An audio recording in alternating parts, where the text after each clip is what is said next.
Assalamualaikum warahmatullahi wabarakatuh. Bismillahirrahmanirrahim. Kali ini saya dan teman saya akan membahas tentang sebuah perasaan yang dirasakan oleh semua orang yang menjadi kunci dari indahnya kehidupan di dunia ini ataupun di akhirat. Jadi saya bersama teman saya yang bernama Rifki Hasim. Beliau adalah salah satu mahasiswa di IAIN Madura. Jadi mari kita mulai perbincangan pada malam hari ini. Jadi menurut Anda, kira-kira definisi dari cinta atau yang harus kita ketahui tentang cinta itu bagaimana? Oke. Bicara tentang cinta, tentunya ini merupakan hal yang sangat unik karena tentang perasaan. Setiap manusia itu pasti merasakan sebuah perasaan. Tentang cinta itu sendiri, bahwasanya merupakan awal mula dari kehidupan, sumber dari kehidupannya itu mulanya dari cinta. Kita hidup bermulanya dari cinta. Cinta dari orang tua kita. Karena kalau tidak ada cinta dari orang tua kita, mereka tidak akan melakukan itu kan? Ya, kita sudah ngerti semua tentang hal itu. Iya, pastinya. Nah, terus karena itu untuk kita definisikan cinta adalah sebuah perasaan yang mana kita itu pasti merasakan perasaan tersebut terhadap al-mahbub, dengan istilah al-mahbub adalah seorang kekasih. Terus kalau menurut para ulama kira-kira ada definisi enggak tentang cinta? Ya, Imam Al-Ghazali, Muhammad bin Muhammad Al-Ghazali pernah menyatakan tentang cinta itu bahwasanya mailun nafsi ila syai'il mubarak ila syai'il muwafiq, bahwasanya cinta itu adalah condongnya hati terhadap sesuatu dengan landasan sesuatu itu harus cocok dengan kita, harus pantas. Hal ini saya juga teringat dengan sesuatu yang diungkapkan oleh Ibnul Qayyim Al-Jauziyah dalam sebuah kitab yang bernama Rawdatul Muhibbin wa Nazhatul Mushtaqin.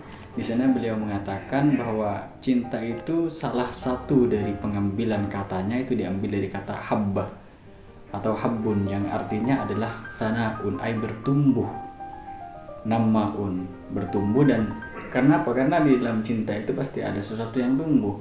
Entah yang tumbuh itu adalah rindu, yang tumbuh itu adalah rasa cemburu, rasa marah, rasa khawatir ketika orang yang kita cintai malah menjauh atau bersikap aneh atau bersikap berubah dari kita. Jadi tentang definisi cinta ini banyak yang mengatakan kalau cinta itu sebenarnya bukan definisi. Apapun yang disampaikan oleh para ulama tentang definisi, pasti setiap seseorang mempunyai definisi yang berbeda tentang cinta tergantung yang dia alami. Makanya ada yang mengatakan cinta itu adalah membunuh. Kenapa? Karena dia sudah disakiti oleh seorang yang dia cintai. Ada yang mengatakan cinta itu indah, bagaikan indahnya bintang dan bulan, karena dia tidak pernah merasakan disakiti. Jadi ada satu garis di mana cinta itu tidak bisa didefinisikan, karena cinta itu sebenarnya bukan definisi tapi emosi yang ada dalam diri seorang. Terus menurut Anda lah gimana ya kalau kita sedang jatuh cinta itu, terjadinya kita itu bagaimana lah ciri-ciri ya orang jatuh cinta itu? Kalau menurut dari keadaan atau sistemnya realita, cinta itu ada tahapan-tahapan dalam cinta. Benar-benar ada tahapan cinta. Terus yang pertama, sebelum kita masuk dalam dunia mahabbah, dunia cinta, justrunya ada istilah dengan sebutan, biasanya anak muda sekarang itu perkenalan atau istilah dengan ta'aruf, perkenalan. Kita harus mengenal dulu al-mahbub, seorang yang akan kita cintai. Itu harus kita pertama ta'aruf, mengenalnya, sifatnya, tingkah lakunya, semuanya kita kenalkan. Nah, setelah perkenalan, setelah mengenal, setelah ta'aruf, baru ke tahapan selanjutnya, yaitu tahapan al-i'jab, ta'ajjub atau heran, atau setelahnya apa itu? Kagum. Ya, ta'ajjub, kagum. Nah, dari situ kita mempunyai, pasti setelah kita merasakan kekaguman, kita akan sudah merasakan sebuah rasa yang mana dari situ baru kita namakan sebuah tahapan yang disebut biasanya disebut dengan cinta atau mahabbah. Nah, begitu tahapan-tahapan dalam dunia cinta. Di dalam dunia. Makanya jadi ada seorang yang mengatakan cinta itu dari mata turun Ke hati. ke hati. Karena sebenarnya mata itu menurut saya tidak menentukan orang itu dicintai atau tidak. Bukan dari mata turun ke hati, tapi mata itu sebagai alat untuk menyampaikan apa yang dia lihat, kemudian dia kagumi dengan hati. Jadi kalau mata melihat tapi tidak takjub, tidak ada rasa kagum terhadap orang yang akan dicintai, niscaya pesan yang disampaikan oleh mata ke hati itu nggak akan sampai. Nggak ada ceritanya cinta itu dari mata turun Ke hati. ke hati. Nanti kalau dari hati turun kemana? Iya kan? Mau naik ke atas lagi. Ada lagi kan bisa seperti itu nanti. Jadi ada ulama juga yang mengatakan cinta itu diambil dari kata sofaun, dari kata bersih, di mana di dalam cinta itu harus ada kesucian, harus diikat dengan sebuah tali yang kita kenal dengan tali pernikahan. Makanya sifatnya cinta itu adalah suci. Sehingga kalau ada orang laki-laki mengatakan cinta kepada seorang perempuan tapi tidak ada ikatan yang suci, sama halnya dia mengotori cinta itu sendiri. Dan ini adalah suatu yang terjadi kepada anak muda sekarang. Terus Nah, makanya sekarang ini sudah zamannya sekarang. Maksudnya bagaimana? Cinta itu yang sejatinya itu adalah ada tali pernikahan. Nah, makanya para wanita atau dari segi pria wanita merasakan sebuah perasaan yang pada dasarnya itu bukan dari cinta, tapi tapi dari nafsu belaka itu. jadi ada perbedaan antara nafsu dan Cinta. cinta. Dan garis besar perbedaannya adalah cinta itu menghormati, cinta itu menjaga kesucian, cinta itu tidak menodai orang yang kita cintai. Sementara nafsu, dia tidak pernah menghormati, dia selalu menghinakan orang yang sedang dikuasai oleh dirinya. Yang kedua, nafsu itu juga sifatnya tidak suci, dia selalu mengotori. Jadi kalau ada orang laki-laki mengatakan sama perempuan, oh dek saya mencintai kamu, terus dia menyentuhnya sebelum dia menikahinya, itu namanya bukan cinta tapi nafsu. Karena sifatnya cinta itu adalah mensucikan, bukan mengotori, gitu kan. Sama halnya cinta itu membawa kemuliaan dengan lahirnya seorang anak nanti setelah menikah. Jadi kalau sifatnya cinta hanya ketemu di kos atau ketemu di gang lalu jadilah di situ bermesraan, bukan cinta namanya Nafsu. belaka. Makanya bedakan antara mana cinta yang sebenarnya dan mana nafsu. Makanya rasa itu tidak pas identik dengan cinta. Ada rasa yang memang itu menunjukkan rasa cinta, ada rasa yang dimana menunjukkan rasa nafsu belaka. Nah, dari situ kita temukan sosok pengkhianatan itu dari mana? Cinta. Istilah laki-laki buaya itu kan Iya. awalnya kan dari nafsu, bukan Nafsu. dari cinta. Kalau dari cinta sama halnya seperti Laila dan Majnun. Dia itu tidak sedih dengan cinta, tidak pernah menyentuh Laila. Dia hanya menyimpan perasaannya sendiri, lalu dia dijadikan alat untuk sampai kepada sang ilahi Robbi. Dan juga kan salah satu akar kata dari cinta itu adalah sabatun, yaitu tetap stagnan. Karena cinta itu tidak pernah berubah atau selalu berputar-putar ketika tidak diikat dengan yang namanya tali pernikahan. Jadi usahakan jatuh cintalah setelah menikah, karena itu lebih indah loh. Nah, meskipun saya sendiri belum merasakan seperti apa indahnya. Tapi berbincang-bincang sedikit tidak apa-apa lah. Daripada kita nanti salah memahami cinta. Semuanya rasa kita anggap cinta. Yang penting sudah pas cocok, tiba-tiba cinta. Enggak, belum tentu. Enggak. Cinta itu bukan yang ditampilkan oleh FTV, bukan ditampilkan oleh kata-kata di medsos, enggak.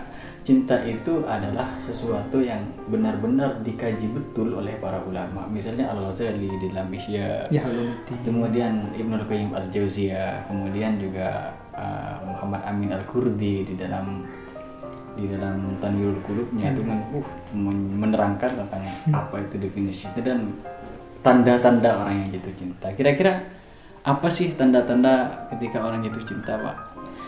Tanda-tanda orang yang jatuh cinta, di antaranya yang pertama itu kasratul dzikri. Selalu mengingat. Nah, itu yang biasanya terjadi, bukan biasanya terjadi, memang kalau kita sudah jatuh cinta maka otomatis kasratul dzikri. Kita selalu mengingatnya, seakan-akan tiada hari tanpa dia.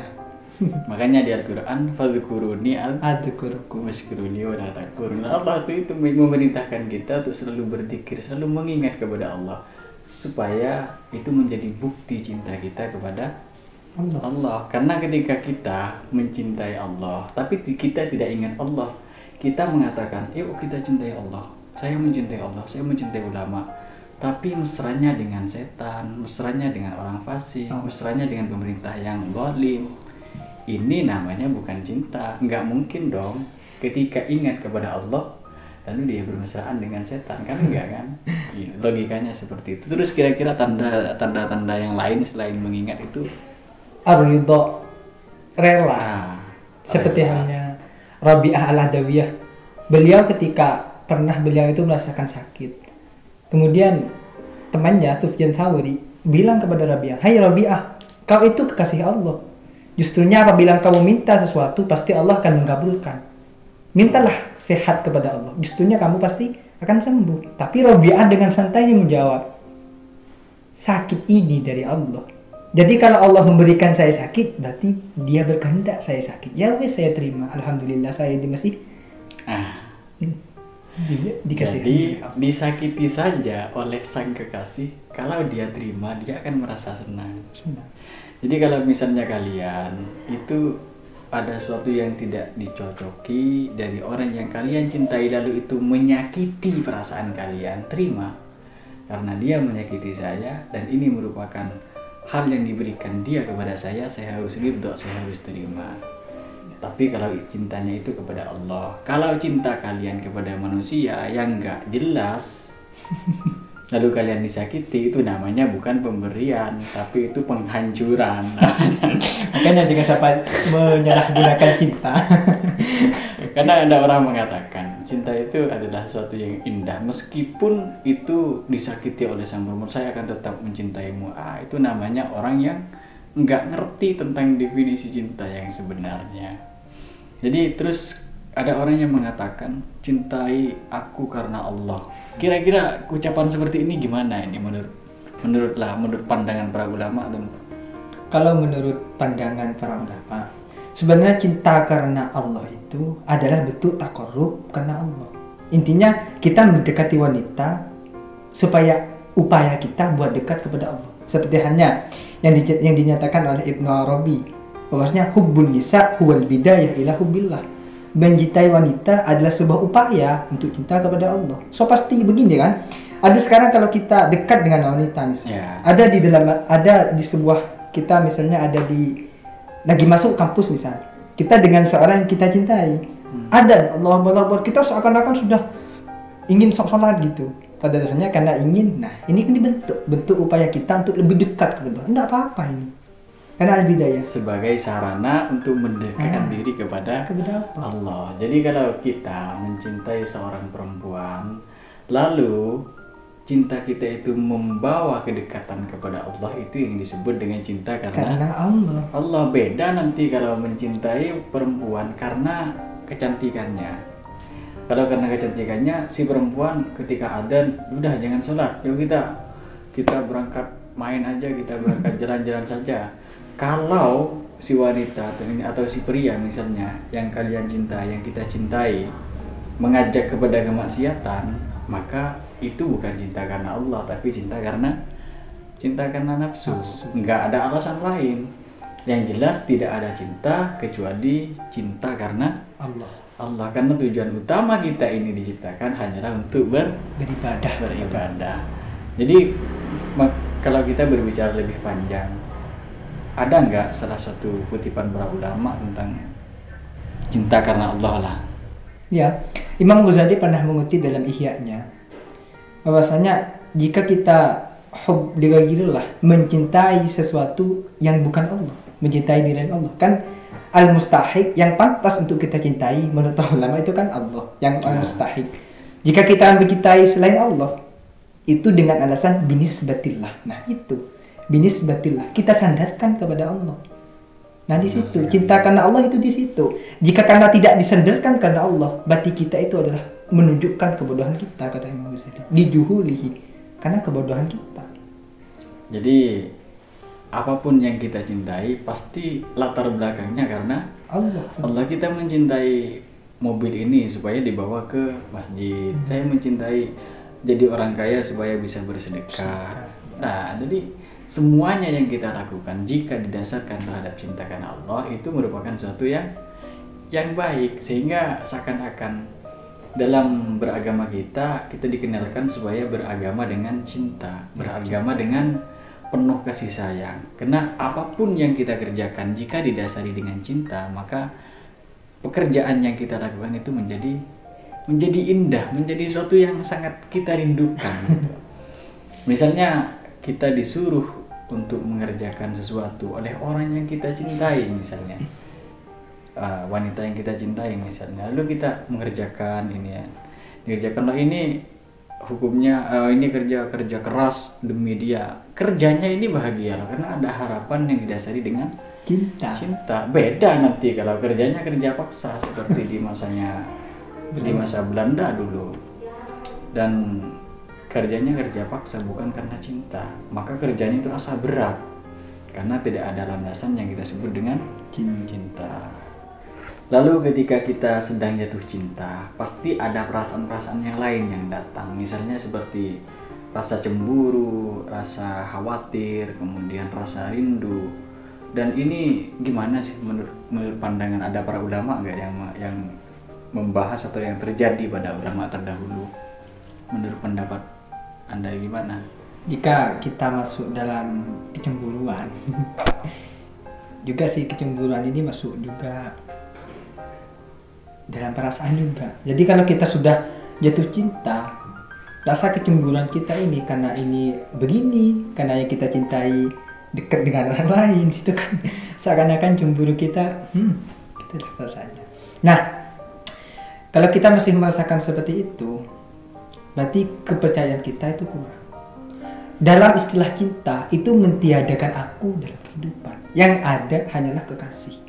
Jadi kalau kita memang melihat dia bersama orang lain, kita yakinkan saja bahwasanya dia tidak mencintai saya. Makanya Imam Syafi'i itu pernah menyatakan, pernah dalam syairnya Diwan Syafi'i itu begini, aktsarun nas qalu inna hubban nisa juhdul bala. Ya, terus walakinna walaysa hubbun nisa juhdul bala walakinna qalbu man tuhib wa juhdul. Itu artinya gimana itu? Artinya begini, mayoritas manusia beranggapan, berargumen bahwasanya mencintai wanita itu mendatangkan malapetaka bagi kita, sakit hati kayak apa semuanya.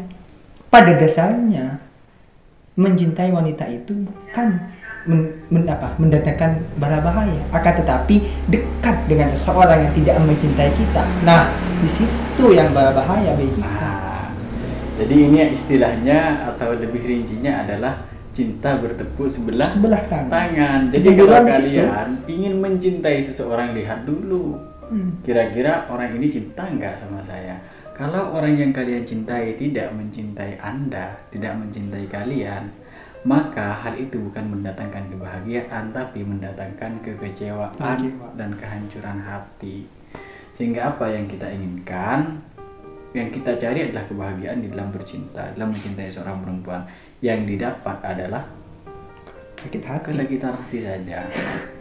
Terus masalah rindu, kan cinta, setiap orang yang mencintai pasti ada rindu. Bonus itu rindu. Nah, cinta itu rindu itu adalah bonus, rasa keinginan untuk bertemu dengan yang dicintai. Makanya ketika Nabi Ibrahim itu dulu mau dicabut itu kan ada terjadi perdebatannya, akhirnya kalah debat dengan sang pencipta, sehingga Nabi Ibrahim tetap dicabut nyawanya untuk bertemu dengan sang kekasih. Bahkan kata-katanya al-anfaq sekarang cabutlah, saking jawaban Tuhan sangat menentang kepada Nabi Ibrahim. Nah, jadi kalau kita berbicara masalah cinta ini kan banyak orang yang tersesat. Untuk kasus kali ini para pemuda, kira-kira apa sih masalah yang nampak ke permukaan tentang cinta ini? Ya, yang menurut saya sekarang yang marak itu adalah salah salah dalam mendefinisikan cinta, atau salah dalam mendefinisikan rasa itu sebagai cinta. Salah menggunakan cinta itu. Tiba-tiba rasa ini dibilang cinta. Nah, ini permasalahan ini, ketika suatu rasa langsung divonis dengan cinta, maka itu tidak. Kita lihat cinta itu ada tahapan, ada kriteria, ada makom-makom, apa itu namanya, derajat-derajatnya cinta. Itu. Jadi kalau kita sedang jatuh cinta lalu merindukan seseorang, itu merupakan salah satu bonus dari cinta. Kalau cinta akan melahirkan rindu. Kalau rindu sudah jelas cinta, karena rindu merupakan salah satu tanda dari cinta. Kalau kalian mau tahu, ini teman saya cinta nggak sama saya, tanyakan rindu apa enggak. Memang kata Dilan, rindu itu berat loh, karena salah satu tanda cinta yang paling besar itu adalah rindu. Rindu itu tidak bisa didefinisikan. Apa definisinya rindu? Al-ishq itu apa?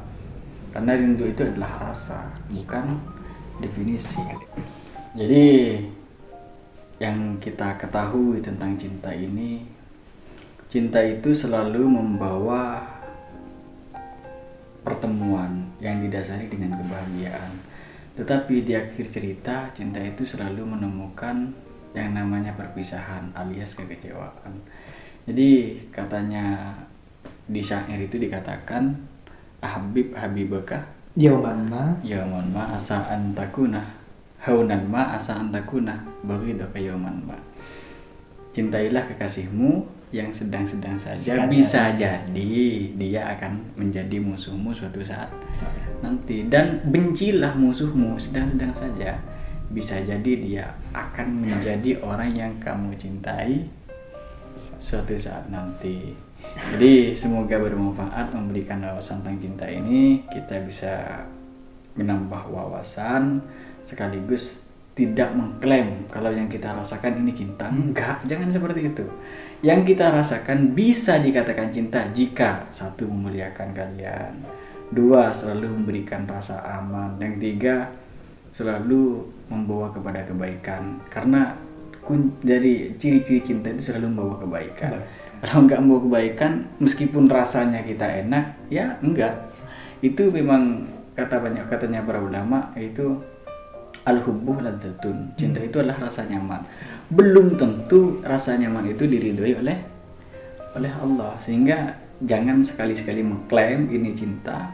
Yang kita rasakan kalau enak cinta, enggak. Bisa jadi itu adalah cinta yang hanya menjadi rayuan setan. Nafsu saja. Hati-hati. Semoga bermanfaat. Wallahul muwaffiq ila aqwamit thoriq. Wassalamualaikum warahmatullahi wabarakatuh. Terima kasih atas berbincangannya.